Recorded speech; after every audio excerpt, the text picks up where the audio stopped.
বাহিনীর লোক ছিলেন, আপনারা জনদুর্ভোগ করবেন না। আমরা 3 দিন একটা আন্দোলন করেছি, কোন প্রকার জনদুর্ভোগ সৃষ্টি করেনি। প্রত্যেকটা মিডিয়াতে তারা ভিডিও ফুটেজ পাবেন। গতকালকে আমরা তো এমনি 2 বারের মরা। গতকালকে যে বাংলাদেশের প্রত্যেকটা মিডিয়াকে ফাঁকি দিয়েছে পুলিশ হেডকোয়ার্টার, সেটা মানল। তারা নাকি 1522 লোককে চাকরি দিচ্ছে।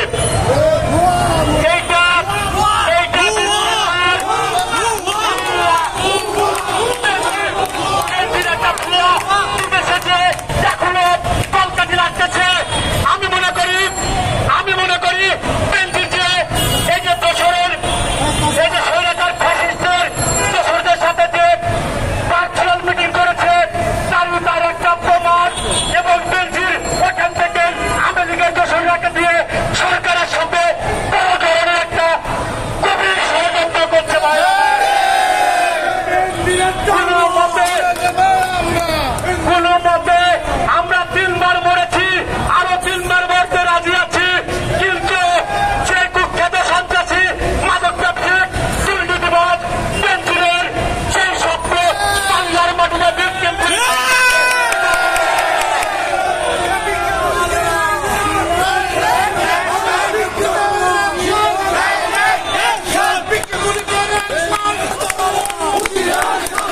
তারা বিপ্লব করা। আপনারা 3 বার মরেছেন, আর 1 বার মরতে প্রস্তুত আছেন কিনা বলেন?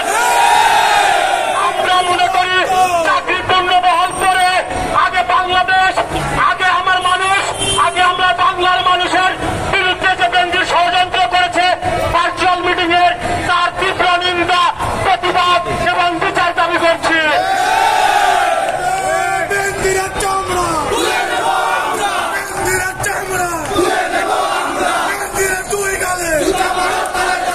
আমরা গত বৃহস্পতিবার কর্মসূচি ঘোষণা করেছিলাম, আমাদেরকে মিথ্যা আশ্বাস, আমরা বুঝে গেছিলাম হারিয়ে গেছে বিশ্বাস, আর নয় মিথ্যা আশ্বাস।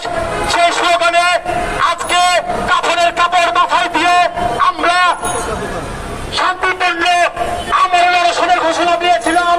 সেই আমাদের আন্দোলনকে দমানোর জন্য কালকে আমাদের পিতৃতুল্য পুলিশ হেডকোয়ার্টার মিথ্যা নাটক এবং মিডিয়াকে ছলনা করছে, মিডিয়াকে ধোঁকাবাজি করেছে বলে আমি মনে করি। কারণ দেখেন ভাই, আমরা তো 2 বারই মরে গেছি। কালকে আবার কি দরকার ছিল যে 1522 লোকের চাকরি হয়ে গেছে? আমাদের বাবা মা আছে, ছোট ছোট বাচ্চা আছে। আমি যদি অপরাধ করে থাকি, আমার বাবা মা অপরাধ করেনি, আমার বাচ্চা অপরাধ করেনি। আর আমরা গত 5 মাসে প্রমাণ দিছি আমরা কোনো অন্যায় করিনি। আমরা আইনের বলে, আইনের ক্ষমতা বলে আমরা চাকরিটা পূর্ণবহালের দাবি জানাইছি।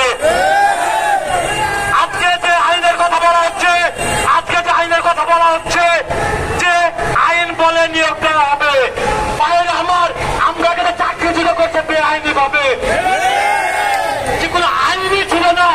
আসুন, আপনাদের যদি বুকে সহজ থাকে, ভিকটিম পুলিশ পরিবারের সাথে সরাসরি রাজপথে আইন খণ্ডন। এখানে আমরা আইন 6 মাস ট্রেনিং করেছি, 1 বছর ট্রেনিং করেছি। আইন করে পাশ করে বাংলাদেশের জনসভায় নিযুক্ত ছিলাম। আইন আমাদেরকে শেখাবেন না। আসল কথা, বাংলাদেশে আইন বাস্তবায়নটা বড় কথা নয়, বেনজিরের আদেশ পালন করাটাই বর্তমানে বড় কথা বলে আমরা মনে করি। আপনাদের উদ্দেশ্যে বলতে চাই, ভিকটিম ভাইরা আমার, আমি আপনাদের কাছে এর আগে 2 বার ক্ষমা চাইছি, আবারও চাইলাম আপনাদেরকে মিথ্যা